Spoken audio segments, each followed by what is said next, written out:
Yeah, Ina firmly believed now that he could still fall for somebody else. In fact, if he hadn't been doing his darndest best to rein in his feelings, he would have fallen deeply by now. Pero hindi dapat. Napakataas ng pagpapahalaga niya sa pagkakaibigan nila ni Iya. Kagaya iyon ng puno na napakatagal na inalagaan at ngayon ay napakalaki at napakayabong na. Sobrang nakakapanghinayang kung basta na lang pupulutin. Parang gano'n ang katumbas kapag nangahas siyang isugal ang pagkakaibigan nila at matalo siya. Musmus pa siya nang himukin niya itong mangako sa lilim ng punong mangga, pero kahit sa murang gulang niya ay may ideya na siya kung anong ginagawa niya. But it's so hard now that we're older. Protesta ng sinisikil niyang kalooban. Older and wiser. That's what you should be. Talo pa ba siya ng musmus na kaisipan niya noon kaysa ngayon na napakalawak na ng kaalaman at karanasan niya? Napahugot siya ng hininga. You should see her. Saad nito. Sino? Si Claudine. What for? Para matiyak mo kung anong nararamdaman mo para sa kanya. Hindi na siguro kailangan. Mas maganda nga kung makasiguro ka sa feelings mo sa kanya. Nagtaka siya. Why is it suddenly so important that I found out what I really feel for her? Dahil kapag nalaman mo na hindi mo na siya mahal, gaya ng dati, ay ako ang unang-una at malamang na pinakamatutuwa. His heart seemed to stop beating for a few seconds. Matutuwa raw ito? Bakit? Could it be that she was starting to have a deeper feelings for him? Sana. Sana ka dyan, kontra ng isang bahagi ng isip niya. That would just make things more complicated than they already were. Ano ba ang nagpapakomplicate ng sitwasyon? Hamon ng isang bahagi pa ng isip niya. Had she been any other woman, he would have gone ahead and done what came naturally. Iyon ang suyuin nito. But that's just it. She's not any other woman. Kaya ayaw niyang pansinin, lalo na ang aalisahin niya ito ang nararamdaman niya para dito. May hula siya, syempre. Hindi naman kasi siya kahapon lang ipinanganak, pero ibang hula sa kumpirmado na. Sa totoo lang kasi, naiimbiyar na ako sa babaeng yun. Patuloy nito. She's so engot. You know, there you are, a great catch, and she didn't even appreciate you. Hindi ko gustong ginaganon-ganon ka na lang ng kaibigan. Best friend ko pa naman din. Oo nga, best friend niya ako. Paalala ni Ina sa sarili. Well, what if I discover that I still love her? E di masasaktan lang uli ako. Tanong niya. At least, you'll know where you stand. Sadista ka pala eh. Gusto mong i-torture ako. Medyo. I think I'd enjoy seeing you squirm. Pero, para bang bulatin na binudpura ng asin? Tumawa ito ng mablahura. Ang sama mo. Ito naman, joke lang. Kaya lang kita pinipilit, dahil sa tingin ko naman kaya mo na. Baka magulat ka pa sa madiskubre mo sa sarili mo. Kung sa bagay. So, you'll consider it? Makikipagkita ka sa kanya? Napaisip siya. Suddenly, the prospect was not so daunting anymore, which was another big thing for him. Dati hindi niya sigurado kung paano ihahandle ang sitwasyon kung sakaling magkasalubong sila ng ex niya. I think that would be a good idea. Parang medyo na-excite pa siya. Pakiramdam niya ay haharap siya sa pagsubok na medyo malaki ang sansan na imipapasa niya yon. Balitaan mo ako na resulta ha? Sure, bumuntong hininga siya, saka muling ibinaling ang tingin sa ilog. Talagang parang hindi nalalayo sa ilog natin sa San Manuel ang isang iyon, komento niya. Sinabi mo pa, nagkatinginan sila. Naisip mo ba naisip ko? B1?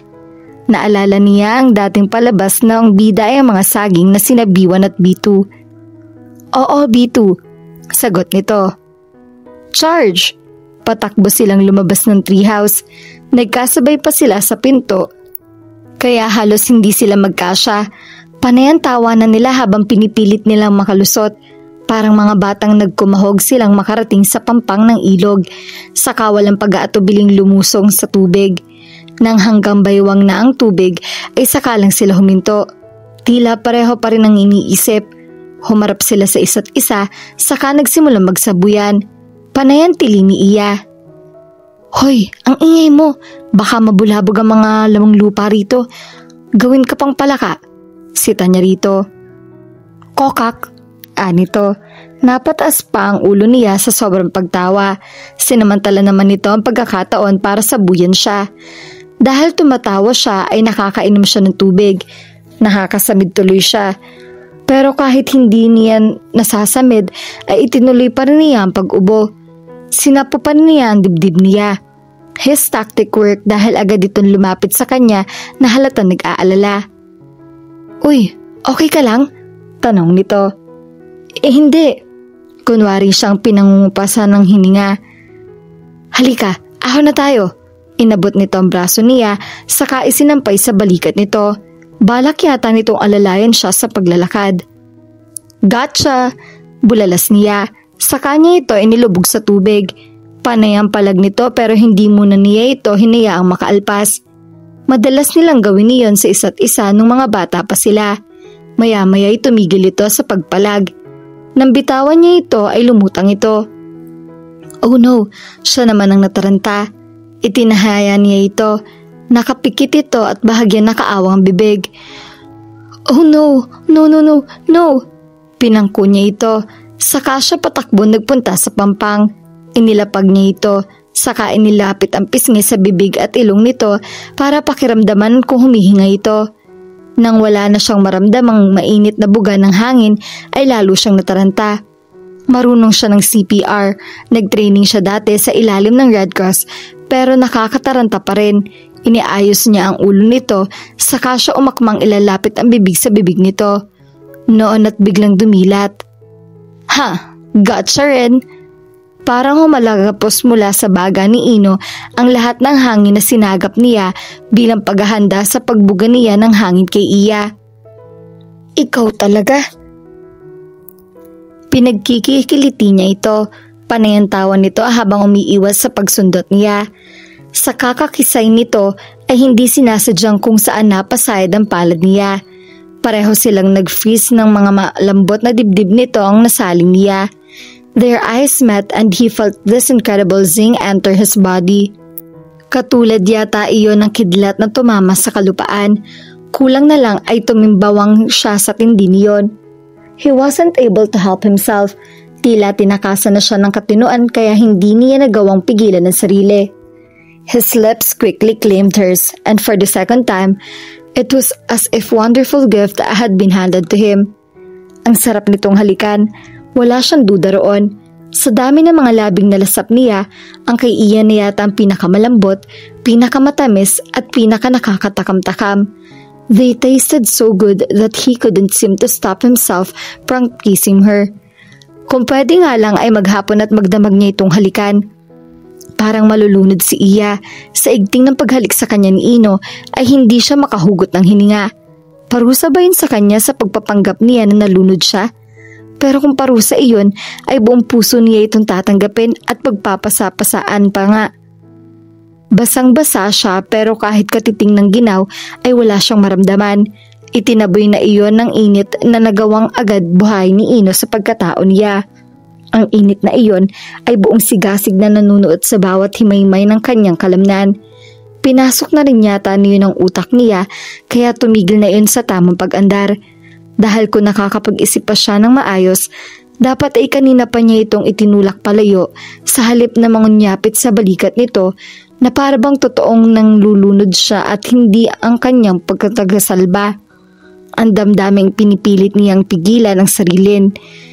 Iyon ang nag-udyok sa kanya na tanggapin ng walang pag-aalinlangan ang napakasarap na halik na iginagawad sa kanya ni Ino. Hindi nga lang niya yun tinanggap. Buong puso pa niya yun tinugon.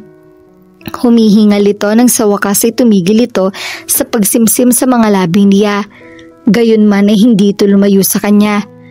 His lips stayed just inches away from hers as though he could bear to move away.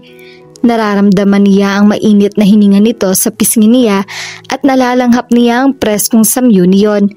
And she was tempted to pull him close and kiss him senselessly.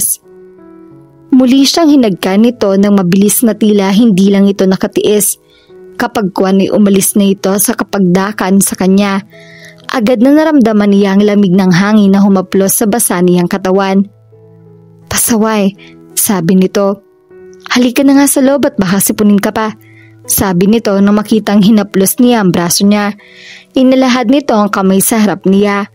Inabot naman niya iyon. Hindi na niya mabilang kung ilang beses na nitong ginawa iyon mula pa noon. Pero sa pagkakataong iyon ay may init na muling nagliyab sa pagkatao niya sa paglalapat ng mga kamay nila. Hindi sila nag-usap tungkol sa pananatili sa lugar na iyon, pero parang nagkaisahan nila ang umalis na. Pagkaligo niya ay nagbihis na siya ng pangalis. Nang datna niya sa sala si Ino ay nakapangalis na rin ito. "Sa daan na lang tayo kumain," anito. "Sige," gusto niyang manghinayang. Dapat ay maya-maya pa sila aalis. Dapat ay ilang oras pa niya itong makakasama. Pero tama na rin na maghiwalay na sila. Delikado kung magtagal pa silang magkasama dahil mas mahihirapan siyang pigilan ng nararamdaman niya para dito. At lalo iyong pinahirap ng halik na pinagsaluhan nila. Panglawang gabi ni Neon nadalawin ng antok si Iya. Hindi lang ang alaala ni Ino ang gumagambala sa kanya, kundi pati na rin ang nararamdaman niya. She longed to be with him so badly. Halos masaid na ang reserba niyang self-control para pigilan ang pagnanais na damputin ang cellphone at i-dial ang numero nito. At least, she was sure he was not with Naomi. Nasa Bacolod pa rin kasi ang kaibigan niya at sinusulit ang bakasyon para makabanding ng todo ang pamilya nito. Kate-text lang nito kanina na pupunta mga ito sa isang resort para sa kasal ng isa sa mga pinsan nito. Which meant Ino was free, or was he? Pwede rin namang kasama nito kung sinong mang babae, but she doubted it. Kung namang noon hindi pa ito ganong kaseryoso sa pakikipagrelasyon, ay hindi nito ugaling makipag-fling. Napapikit siya nang maalala ang halik na namagitan sa kanila. Just thinking about it was enough to make her whole body tingle. Parang nararamdaman uli niya ang init na dulot niyon, pati ang maalab na pagkislot ng puso niya habang magkalapat ang mga labi nila. Huwag mo kasing isipin. Pero sobrang hirap gawin niyon at napakahirap din na patuloy niyang itanggi ang nararamdaman niya. Because the simple truth was, she had fallen in love with him. Head over heels, patambling-tambling pa. At parang hindi siya makatiis na hindi man lang niya ito makakausap. Inabot niya ang cellphone niya. Tatawagan na niya ito, pero bago pa niya masimulang pindutin ang numero na to, ay tumunog na ang aparato. Namilog ang mga mata niya sa pagkakita sa pangalan ng nasa screen. She had to be dreaming, or maybe hallucinating. Ilang beses munang hinayaan ni Iya na tumunog ang cellphone niya. Pinag-isipan muna niya kung gusto niyang makausap ang tumatawag bago niya sinagot iyon. "Hello? Iya? Napatawag ka?" Hindi na siya nagpanggap na hindi niya alam kung sino ito. "I'm so glad hindi ka pa nagpapalit ng numero." "Why, Troy? May utang ba ako sa'yo na nakalimutan kong bayaran?" Iyon lang naisip niya ang dahilan kung bakit ito tumawag sa kanya. "I guess I deserve that," anito sa kabilang linya. "And so much more actually." Hindi niya alam kung anong isasagot doon, ni hindi niya alam kung anong mararamdaman. Under shock pa siguro siya, kaya parang manhid ang kalooban niya. Hindi niya inakala na makakausap pa niya ito. Ilang beses niyang inasam noon na tumawag ito o mag-text man lang sa kanya.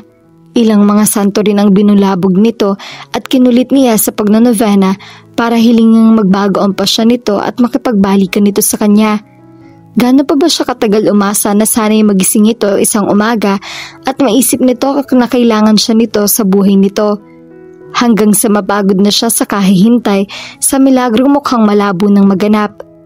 And now this? How was she supposed to react to something she never thought would ever happen? "May kailangan ka ba, Troy?" She was amazed at how calm she sounded. "Matagal na kitang gustong tawagan. May time nga na nasa Singapore ako at pupuntahan dapat kita sa office mo ron. But I was kinda scared of how you would react." Hindi naman siguro kita sasampalin o eskandaluhin. Saad niya. I know that. Ikaw talaga. What I would hate more is if you treated me coldly. Iyon bang parang hindi tayo magkakilala? That would hurt. But hey, I deserve it, right? Alam mo, Troy, matagal-tagal na rin naman mula nang makapaghiwalay ka sa akin. I've gotten over it already. That's what I'm afraid of. Kung sungal-ngalin kaya kita? Ano bang ibig mo sabihin? Tanong niya. I want to see you. Para saan? Iya, I think I made a big mistake when I left you.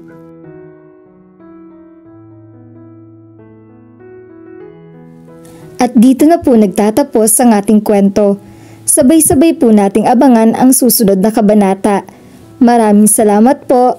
God bless and stay safe.